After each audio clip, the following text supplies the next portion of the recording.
United stand. Manchester United are potentially in a shock transfer double. Absolutely did not expect to be speaking about this the night before the Manchester United Spurs game, and what has been a very good day for Manchester United. We've got team news, we've got some quite shocking news in relation to who is and who isn't part of the squad for this game, and I think my predicted lineup, which I had up the other day and have on my left there, is going to be right. All I would say is that we have only taken 2 centre-backs. Darmian's not go, Smalling's not there, Bay's suspended, so it will be Lindelof, it will be Jones, and we know what Jones does at Wembley. He bats for the other team. So I think somebody, to even it out tomorrow, because Phil Jones really worries me, somebody needs to take Lloris out on the piss tonight and get him pissed again. And maybe a drunk Lloris will help us out, because I am worried about Phil Jones tomorrow. Please, Phil, don't make any big mistakes. We need a win tomorrow. But let's talk about the transfer stuff first, because obviously that's important to you lot. Well, I'm just going to mention the 2 names straight away. Lorenzo Pellegrini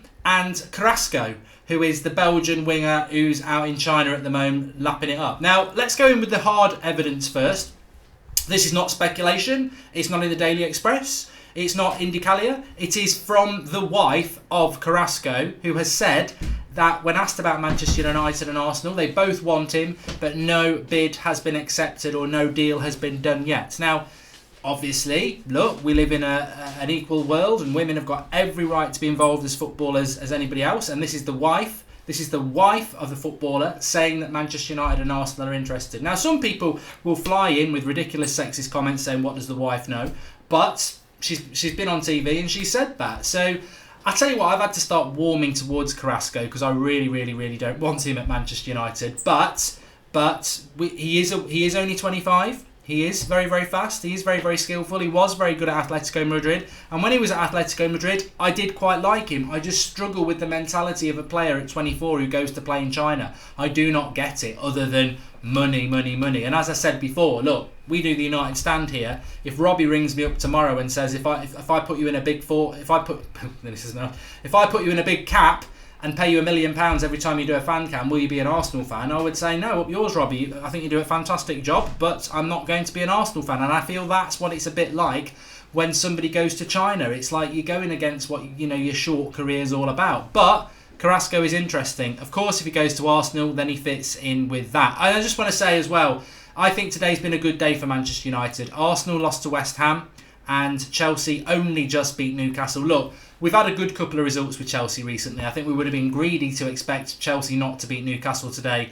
Didn't they draw against somebody? Well, they definitely drew with Leicester and somebody else quite recently as well that you wouldn't have expected them to. So, Chelsea winning today was expected. Chelsea play Arsenal next week. We probably are singing for Arsenal next week, but I think even if United don't win tomorrow, we've got 3 winnable games after that. We're very much in a race for top 4. So I think today's a good result from what West Ham did to Arsenal, and I just laugh. I laugh actually. I went looking for tweets from the AFTV crew because I know they tweeted when we lost to West Ham, but they've deleted all their tweets from the last 3 months, the cheeky sods. So we couldn't have a laugh at them for that. But the second player as well, I've got loads I want to talk about actually. I really want to talk about the centre-back situation. Pochettino dropping yet another hint. I think he desperately wants this United job. And actually, there was a quote, I think it was one of the UK main broadsheets today, quite a credible one. Don't quote me on it, but I think it was either the Telegraph, the Evening Standard, or the Times, saying that somebody close to Pochettino has said that they don't think Pochettino could turn down the United job if it was offered to him. But there are a couple of things about that as well. But let's talk about Pellegrini, the Lorenzo Pellegrini, 22 years of age, Roma midfielder, be 23 in the summer. He's 6'2". He's right-footed, but he's good off his left foot. He used to be a centre-back in his youth. He's a good tackler. He can basically play any of the midfield positions. And yeah, I suppose I don't like to say he's the next this, he's the next that, but he's probably quite similar to sort of Carrick in some ways, but he's definitely got more of an attacking edge to his game as well. I'd sort of say maybe a bit of Carrick and Lampard in him, to be honest. But why are we linked to him? Well, if you remember back in around November time, we were linked to him anyway. I remember talking about him on a video about he's got a £27 million release clause. Yet again, it's the same people linked to Arsenal, Chelsea, United. And you have to take it with a pinch of salt. But his agent did come out in November and have to quash the rumours about Manchester United. And there was a feeling that United had already done a deal for him. So he's the second player that's sort of come through And the interesting thing with both Pellegrini and Carrasco, for those joining us a little bit late, Carrasco's wife has come out and said that Manchester United want Carrasco. She also said Arsenal as well, but she did say that Manchester United want them. Now, how much weight you want to put on that, I don't know. But she is married to him, so, would you want Carrasco at Manchester United? Would you want Pellegrini? I think the interesting thing is, and that's why I've called the show Manchester United in shock double transfer, is that neither of those are centre-backs. And you know what? I think that, look, Liverpool have won a game today and people are saying, oh, it's not a penalty, Salah's dived again, whatever. The reality is Salah's the best player in the Premier League and Van Dijk's the best centre-back in the league. And I don't like the situation with Liverpool. In fact, I hate it. But I suppose it's probably a little bit what Liverpool went through year after year after year when we won the Premier League. You can't sit there saying Jamie Carragher's better than Rio Ferdinand. You can't sit there saying whoever crap player they had in goal is better than what we had in goal. We were a much better team than them, and at the moment I have to look at Liverpool and say they are way ahead of us because they do have certain positions that are way better than ours, and hopefully we're going to do something about it. But acceptance is part of the cure, really, isn't it? I mean, at the end of the day, if you've got something wrong with you, you can either be in denial or you can get down the doctors, accept it and try and rebuild, and I think that's what we need to do as a United fan base. And I think for anybody who's watched the United stand, you would say, well, Mark, you have been one of the biggest defenders of that. You have been in denial. You did call Van Dijk the Dutch Chris Smalling. And I did. A year ago, I did. I went, 75 million for the Dutch Chris Smalling. But as I was talking about last night, opinions change, don't they, based on evidence. And the reality is that Van Dijk is the best centre-back in the league at the moment. And when you look at Liverpool, I think they've played 22 games. They've only conceded 10 goals. And they've had like 13 or 14 clean sheets. This is where it becomes about Manchester United. They spent £75 million on a centre-back last January. They are now getting 13 clean sheets out of 22 and only conceding 10 goals in 22 games. That is ridiculous. Ridiculously brilliant defensive stats from a team that everybody always said, doesn't matter what Liverpool do up front, they'll let 4 in at the other end. And that was always their weak area. And now they've gone to like vintage Mourinho. They're like, or old days Arsenal, with the Tony Adams and that, where they used to concede like 4 goals in a season. They are ridiculously brilliant at the back at the moment, are Liverpool. And this is, when we talk about different transfers and what we should and shouldn't be looking at, I would say to you lot, look, is this not the evidence that we need? Is this not the cure that we need? 75 million, that should be our starting point. That was a year ago they paid that for Van Dijk. We should be not looking to go any less than 75 million for this leader, top-class centre-back that we want. There shouldn't be any cut-price deals. It shouldn't be about Woodward going to the Glazers, don't worry, I'll get us a deal here and we'll save a little bit of money for our Christmas bonus. This should be about, look at what Liverpool have done. There's the evidence. That cost them 75 million. A year on, we've probably got to start at 80. Go and get Koulibaly, go and get Skriniar. That's just how I feel about it. That's how I feel about it, because the evidence is there, and I hate to say it because it's our biggest rival, but the evidence is there. We need a centre-back. And how relevant is it when you look at the team on my left? That's going to be our team tomorrow, isn't it? Maybe one of the fullbacks might change, but effectively it's going to be De Gea, Lindelof, Jones, Matic, Herrera, Pogba, Martial and Rashford and Lingard, and the fullbacks could be different, but I think Luke Shaw starts, so it's either going to be Young or Valencia, and I think it will be Young because Valencia is apparently off to Inter in the summer. So that's pretty much our 11 tomorrow, and like I know, I'm looking at 2 positions that really worry me in that team tomorrow. Of course, other positions, Matic might have a bad game again, Herrera could, Pogba could, but the 2 that really worry me are Ashley Young and Phil Jones. I am really worried about Phil Jones tomorrow, really worried, because Lindelof's not particularly big and Harry Kane bullied Phil Jones a year ago. So what are we going to do with the high ball against Harry Kane? I'm really, really worried about it. And also Phil Jones, I mean, I don't want to be singing, I don't want to be doing a 2019 meme for Phil Jones. It's the pink boots Marcus last year. I don't want another one for Phil Jones, but I am worried about him. But if I'm worried about him and you're worried about him as a Manchester United fan, why are the board not worried about this? Rojo is back in Argentina burning his toast. Chris Smalling, from being really consistent, has gone and got himself injured now. Bay's just reckless. So you're left with Phil Jones. And, for all the criticism that Phil Jones gets, thank God he's actually fit. Because if we didn't have Phil Jones, who would we play there? So some people would say an alternative is even better. But we need to get in that transfer market.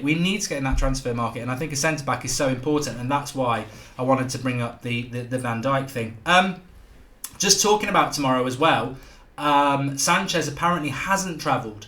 Fellaini hasn't travelled, which is a good thing, and there is some news around Fellaini. Apparently Fellaini is, this is reports, so this is not direct quotes. I'm now moving into, obviously the Carrasco thing comes from his wife saying that United are after him. Ben Folan says, why is that shithouse Fellaini still at my club? Well, Ben, I might be able to make your Saturday night, because if these reports are true, Fellaini is not happy with Manchester United removing Mourinho, and he's looking to move. I think one of the biggest mistakes of the last 6 years was one, signing Fellaini, and that shambles shithouse show last June when we begged him to stay and we got him to stay.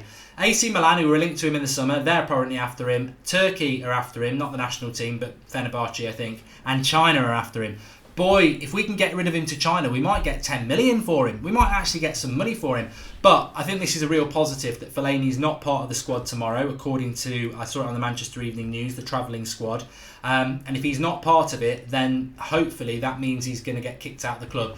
And I tell you what, if Fellaini gets kicked out of this club in the space of a few weeks of Ole Gunnar Solskjaer taking over, to me, he's almost got the job. Because remember, I've been talking about this for maybe 3 or 4 years, and I said, if you're the next Manchester United manager and you've done any research on the fan base on how they feel about certain things, if you walk in the door and in the first couple of months you kick Fellaini out of the club, you've basically earned yourself 10 years of goodwill. It really would be that symbolic, because it's such a symbolic thing. And many people are right about Fellaini. He has done a lot of good things. And he's always tried very hard in the shirt. And I would always defend him on that.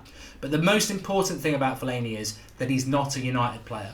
He doesn't fit in with what United should be doing. He's too slow, he's a hoofball magnet, and we don't need a player like that. Has Liverpool got a player like that? Has Man City got a player like that? Has Spurs got a player like that? Have Arsenal got a player like that?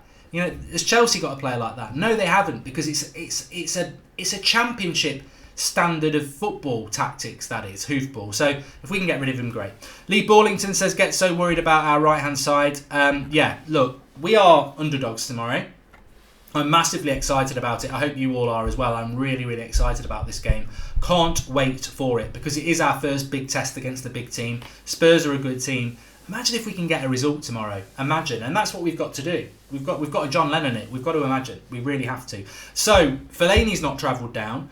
Darmian's not travelled down. And apparently, Alexis Sanchez hasn't travelled down as well. Now, this may be because Alexis Sanchez had a knock last week when he came off against Reading, but I thought he was training this week in Dubai. So it's interesting, isn't it? And I think we're a weaker team without Sanchez. I know I've been critical of Sanchez, but I do think we're a weaker team without him, because the one thing that Alexis Sanchez has done in a United shirt is he did turn up in that FA Cup semi-final, didn't he? And he got that goal.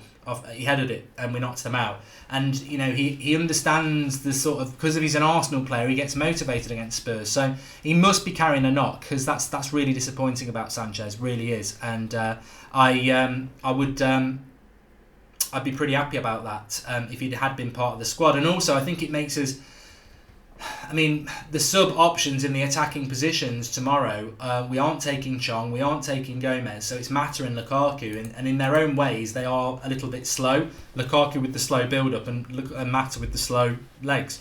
Mr. Johnson's made a contribution. He says to Fellaini, thank you for your effort, but don't let the door hit you on the way out. I think it's blunt but fair. That's probably how a lot of people feel. I heard somebody just say, Mark, Arsenal lost. Yes, my Twitter feed will update you on that, but they're a banter club. But I hope they beat Chelsea next week, because if they beat Chelsea next week and we win next week in our league game against Brighton, we'll only be 6 points behind Chelsea minimum, even if we lose tomorrow. So I want Arsenal to beat Chelsea next week, and then I want to beat Arsenal the week after in the FA Cup. But I'm not worried about Arsenal. They're terrible. I actually watched them play West Ham today. They're awful.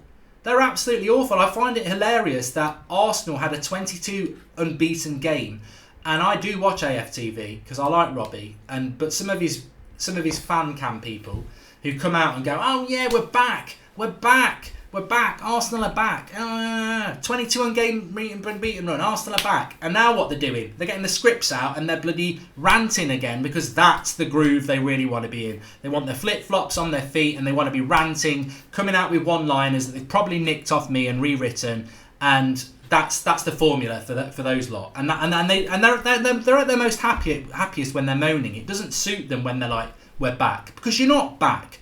You're like a bloody bouncy ball. You're up, you're down, you're up, you're down. Get your flip-flops on, get your rant script out and go for it, because you're a banter club. Even if you beat us in 2 weeks in the FA Cup and you give the big old we're back thing, I ain't worried about Arsenal. They're not finishing the top 4. It's Manchester United or Chelsea, and it's still a massive task for Manchester United to get top 4. We're giving 9 points on Chelsea at the moment, and it's a big task for us to do it. But Chelsea have got to come to Old Trafford. We normally beat them at Old Trafford, so that's 6 points. You know, that I think we can do it, but it's going to be tough. As I've said for the whole week, there is an element of paper in the cracks at United. I do still believe that you've got to keep a real sharp eye on the board. Not Ollie. Ollie's there to do a miracle, and I think he already is doing fantastic. I'm not looking at Ollie for this. There will be losses, but I've got to keep a sharp eye on the board, and we all have, because what are they doing in this January transfer market? And I go back to the Van Dijk thing. Liverpool spent £75 million last January on a centre-back. There's no excuse not for us to do the same. We need a centre-back at Manchester United. And I think that is compounded by tomorrow, that we've got to play Phil Jones at Wembley. And I won't sleep much tonight. I won't. I'm worried about it. I'm just hoping he can pull off a fantastic performance. Let me talk about Pochettino, because we are playing Spurs tomorrow. I meant to mention this last night, and after I'd finished the go live button, I saw somebody say, Mark, you kept talking about the Pochettino hint. You forgot to talk about it. And I did forget to talk about it. So, look, Pochettino has come out with 2. I tell you what, I was on about this last night, wasn't I? United, they're in the nightclub. You're out on a date with Ollie. Brilliant date. Nice person, good personality. But you've got a better looking French bird at the bar, Zidane, and you've got a better looking Argentinian bird at the bar, Pochettino, and your eyes on them really, and you're like, Ollie, wait there, I'm going to have a crack on with them, and if they say no, I'm going to come back to you. And that's United's situation a little bit, but it's developed. It's I need a name for this show. I think I'm going to call it Goldbridge's Strip Club. No, it's not a strip club. Goldbridge's Night Out, because we're sat there with Ollie on the night out. You could be our manager, but we've got our eye on Zidane and Poch, right? There's been a development in episode 2, because the Argentinian girl, Pochettino, it's getting confusing now, is actually flirting with us. We've not even thought about them yet, because miniskirt, hitching it up, do you fancy a bit, and pointing at the toilets. They've got no shame. Absolutely making it obvious. They want us. They want Manchester United, and they want it now in the club, right? Because these 2 lines from Pochettino, to me, are massively obvious that he wants to come to Manchester United. Forget the source saying, who's close to Pochettino, saying he'll find it hard to turn us down. These are words from Pochettino's mouth. The first one, I've never sold anybody before, but I was in the Nou Camp in 1999 when Solskjaer scored that winner, and I was wanting Manchester United to win. It was a great occasion. What? You've never mentioned this before, Poch? What? I wonder why you're mentioning this at a moment when Ollie's doing really well and some people want him to be the manager. How can you get back into the thoughts of the Manchester United board and fan base? I was there in '99, your biggest night in your history, bar 68. I was there cheering for you. Oh, he's one of us. Poch is one of us. Yes, and come on into the toilets. I've got the lube. And then the second one, they're on this, taking the clothes off on the way to the toilets here. On about Sir Alex Ferguson. The next one's Sir Alex Ferguson. Oh, he's a massive idol of mine. Which is great. But why are you talking about Sir Alex Ferguson? He's not our manager at the moment. What you've already, to me, you've basically married us with the Ollie comment and the Solskjaer winner in '99, where you were there in your Man United top. I bet he bloody wasn't. But now he's on about Sir Alex Ferguson being his idol and everything. And Spurs fans have got the audacity to think that their manager doesn't want the Manchester United job. Imagine if it was the other way around, right? Imagine it's Real Madrid are thinking about getting Ollie, right? And we're playing Real Madrid in the Champions League semi-final, and Ollie goes, oh, I remember Real Madrid winning that Champions League last year. I was there watching it. I was cheering for Ronaldo when he scored. I absolutely loved it. Oh, and Zidane, he's the best manager ever. We'd be there as a fan base going, what are you doing? It's so obvious that Pochettino wants the United job. Either that, or he's the biggest clickbaiter ever because he's baiting us, but why would he do that? Podcast fan says, what do you think of a 4-4-2 or a 4-1-3-2 with Lukaku and Rashford up front, Pogba, Herrera in the middle, and Martial, Lingard, Sanchez out wide? Whoa, you lost me there, podcast fan. Rashford up front, Pogba, Herrera in the middle, and Martial. I don't know that Pogba and Herrera would be a good enough midfield too. Look, I'm no big fan of Matic this season. I think he's had a bad season up until Ollie's come along. But I think Matic is really important to us between now and May. And then I think in May we need to be ruthless and go and get an Ndidi or an Ndembele, somebody like that who's got more energy. I don't trust Herrera, the defensive pin next to Pogba. You know, you can put Kante next to Pogba. I think but I don't think you can even put Matic with Pogba. I don't think Matic could do it on his own. And I don't think Herrera's got the discipline that Matic has got. So I think Pogba at the moment always has to be in a midfield three to get the best out of him. And I think our best midfield three at the moment is Herrera and Matic. That's just my honest opinion. John G says, Mark, please explain your opinion that Coutinho is old, in his late 20s and end of his career. He's 26, that's mid-20s, not late. Also, Paul Ince, I know him, both played for Liverpool and United, so it does happen. Thanks for the contribution, John G. I mean, look, you've got me there on his age. I suppose it's because my perception of him is that he's finished. I don't think he's done particularly well at Barcelona. I see him as a deadwood player coming to the Premier League to earn a bit of money because he's failed where he wanted to be. And I don't like those Real Madrid or Barcelona players who do that. I don't like that. It's like the sloppy seconds rule, isn't it? Oh, you've gone where you wanted to go, you've failed, so now you're coming back down to us. And no, you can make your own mind up, John G. Everybody can make their own mind up about Coutinho, but I don't want Coutinho at Manchester United. And Michael Owen, look, I never really warmed to Michael Owen. He scored a goal against Man City. I never really warmed to him, and I don't think Liverpool fans ever really warmed to Paul Ince. And what happens to those players is they end up in the middle, because Liverpool fans don't really want to claim Owen or Ince, and we don't really want to claim Owen or Ince. So you end up sort of messing yourself up because neither club wants you because the rivalry is so real. I don't want Coutinho at Manchester United. I don't. I really don't, because the rivalry matters to me, and his best form has been in a Liverpool shirt. So I don't want him. I don't. That's just my opinion. What if United want Coutinho, says Wackass Akram. And I can't do anything about that, Wackass. Look, Manchester United signed Fellaini. I desperately didn't want Fellaini at Manchester United, and they signed him. It won't stop me celebrating if he scores or supporting the club, because that's a given. But you can still have an opinion on things, and I never ever wanted Fellaini at Manchester United. I really didn't, and that's just the way it is. Ori Langan says, score predictions, Mark. I say 3-1 United. I'll come back to that in a minute. And the other thing I would say is I saw today that there was some article saying that Conte would be a better fit for Manchester United than Pochettino. If we get Conte as our manager, or Simeone as our manager, or Allegri as our manager, I will do the video on this channel and I will say, look, I'm going to back that manager, because you've got to back somebody, you've got to back a signing, you've got to back if we signed Coutinho, I would back him because he's going to wear a United shirt. I'm not going to sit there booing him, hoping he misses and hoping he's crap, because that's not how it works. I didn't want Matic, and I feel I've been proved right on him, but it didn't stop me saying when he plays well and I want him to do well. The same with Lukaku. When we signed Lukaku, I said I'm massively concerned about his first touch and his build-up play, because top 4 teams need a striker who can do that. Proved right, but I still, want him to do well when he wears a United shirt. If we get Conte or Simeone or Allegri, I will say, the day that we get them, I won't be excited. I will say, I think it's a mistake. I don't think they fit with the mentality of our club. I'd rather have had Ollie. I don't want them, but I wish them all the best. And I will be honest about that. So, you don't always want a player, do you?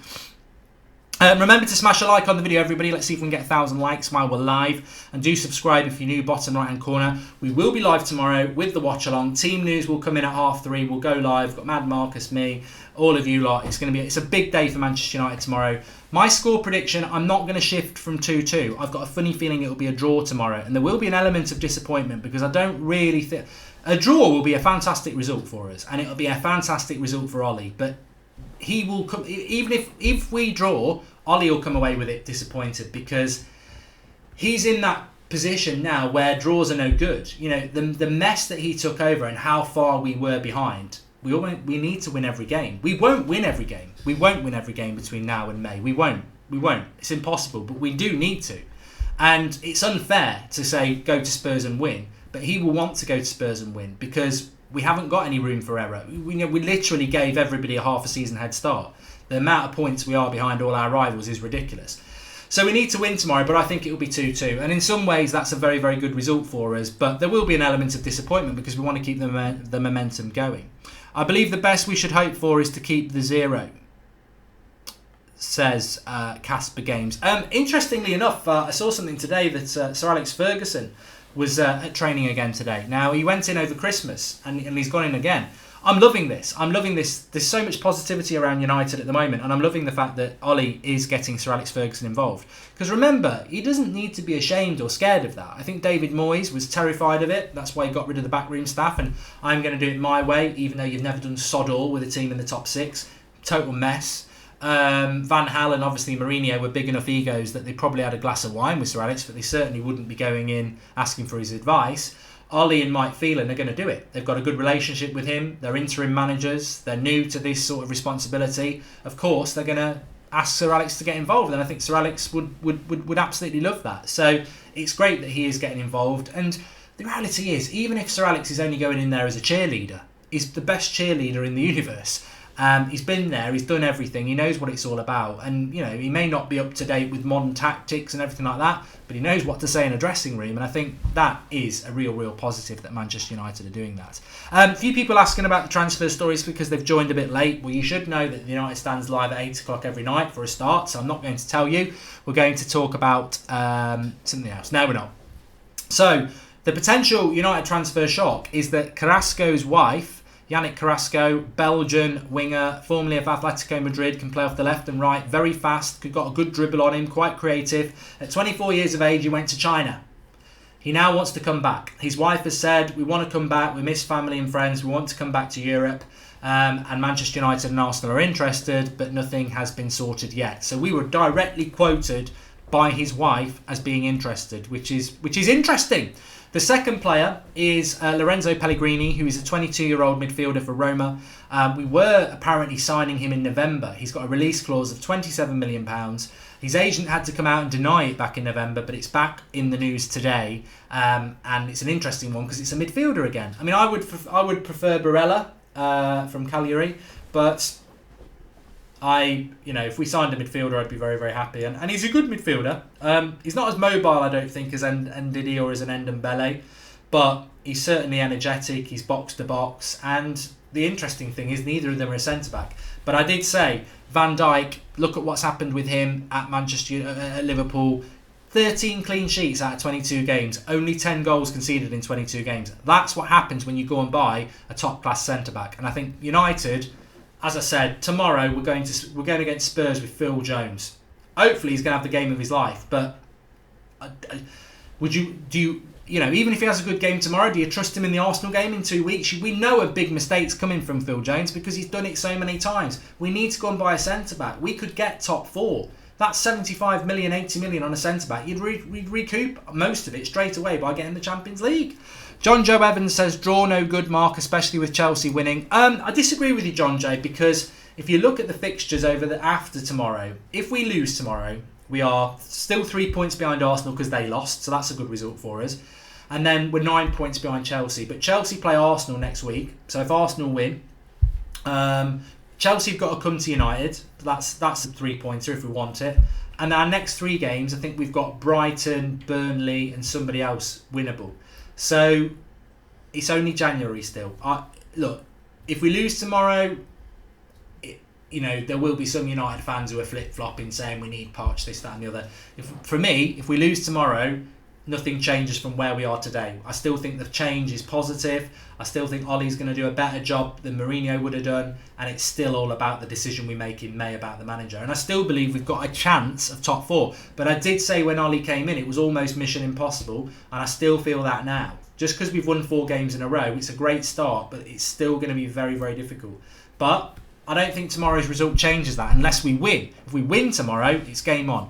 Ari Guadalia says, Mark, I'm worried about the rumour of Pogba still leaving after Jose Mourinho's sacking. Any truth to that? I also feel that Zidane would bring him to another level. I think if we got Zidane, Pogba would stay, Ari. That's all I can say about that. In relation to Pogba, it's the same as De Gea, it's the same as Martial. These are three massive players for United that we need to get pinned down on contracts, but I can't add anything about that.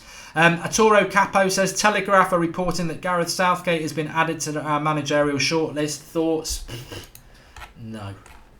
Look, Gareth Southgate's a brilliant people manager, but he's already done club football and he was crap at it. And people are going to say straight away, well, look at Solskjaer. Look at what he did with Cardiff. But look, international football is not a gauge to get the Manchester United job. And if we are thinking that, then it worries me about who's in charge in the board, because you don't go and pick Southgate because he's done well in the World Cup. You don't. I mean, and did we do that well in the World Cup? I mean, we won one game on penalties. I mean, I loved the World Cup, but we won one game on penalties against a crap Colombia side. We got through to play Croatia in the semi-finals, and we should have won the game, but we were tactically inept. We defended really well, but we were tactically inept. And I don't know. No. It makes me laugh. Southgate, as Manchester United manager, would be absolutely... He's a BTEC Solskjaer, says Phil Mitchell. I like Southgate. I think he's doing a great job for England. He should never, ever, ever be Manchester United manager. And anyway, as Rob Crowther said, Southgate's nowhere near good enough. Why? Exactly. You've got Ole Gunnar Solskjaer doing a good job, who has played for the club, knows the club inside out, and wants to stick to the United way. So that's a great candidate. You've got Pochettino, who's been massively successful at two clubs in the Premier League for promoting youth and making good signings under a director of football. You've got then Zidane available, who is has won a treble Champions League at Real Madrid, which no one's ever done since the 60s, and is available, and is also an ex-world-class player. Southgate should not be coming into that trio. No. There's loads of managers who shouldn't be coming into that trio, but certainly not Southgate for me. Anyway, that's ridiculous. I'm so surprised about that. But never say never, says Chewy. Yeah, never say never, of course. Never say never. Please do smash a like on video, everybody. I must also draw your attention to the link in the video description, which is, if I can find it, Football Index. Link in the video description. We've been talking about this on transfer quite a bit. It is over 18 to play it, and please do gamble responsibly if you are going to play it. Look at it. I think I might be buffering here. But effectively, it is like a stock market for real footballers, where you can buy shares in players and watch their price go up and down and make yourself a little bit of money. As you can see, my portfolio at the moment is doing quite well, apart from Ronaldo, Bale, and I did buy some 5 in Gonzalo Higuain the other day, because he was £2.57 a share, which is ridiculously cheap. But if he goes to Chelsea, he will go up. So I've took a bit of a gamble on him, buying 5 shares, because he will go up to about £5 a share if he comes to Chelsea. So I've had a bit of that. I've got Chong, I've got Sanchez, I've got Paul Pogba, I've got Marcus Rashford, Martial. Basically, all United players at the moment. Look at Mason Greenwood. Look at Mason Greenwood. £4.19 a share. He's going up loads. I bought him at £2.76. So what I would say is, if you're going to have a go at this, you've got to go in probably with a minimum of about 20 quid. And the way I look at it is, if you put a £10 bet on a football match and you lose it, you lose your tenner. But with this, you buy your shares, they start dropping, you sell them, and you go and get somebody who's on the way up. It is like a football exchange for real life footballers, where you can buy shares in those players. And I do it, that's my portfolio, but I do it with a sort of a long-term investment strategy. Not investment, but you know what I mean. Long-term strategy. £90 I've made so far in 4 weeks, and I'm quite happy with that. And I'll keep going with the players that I've got. When I think they hit their peak, I'll sell them and go and get somebody else who's on the way up. You've then got your top 200 players at the moment. Hudson Odoi, look, hardly played any games. He's up to £7 a share, and when you look at him over the last month, he's gone from £3 a share to nearly £7 a share, and that's all because of transfer news. Players' price go up and down based on their performance on the pitch and their stories in the press. So Declan Rice, obviously Arsenal fans, I'm sorry, there you go. Philippe Coutinho, if you fancy him, could be coming to Manchester United. His price is on the rise because of the transfer news, not because of what he's doing on the pitch. He's shit. Rabiot as well, Kimmich, Pogba, Ronaldo, Koeman. So the link's in the video description for that. give it a go. You've got to be over 18, and please do gamble responsibly if you're going to do that. But my tip, if you're going to play it, would be to get on some of the United players, get yourself a few shares in Rashford, Martial. Pogba's a bit expensive at the moment, but there's going to be a share split soon, which is going to halve everybody's shares, which means you'll get double the shares if you've got shares in them. Link in the video description for that. Thanks everyone for watching. We're buffering again, which is absolutely fantastic. I don't know why it keeps doing that. But I shall see you tomorrow at 3:30 for the team news, the watch along. And yeah, I'll speak to you tomorrow. Thanks very much for watching. Please do drop a like on the video on your way out.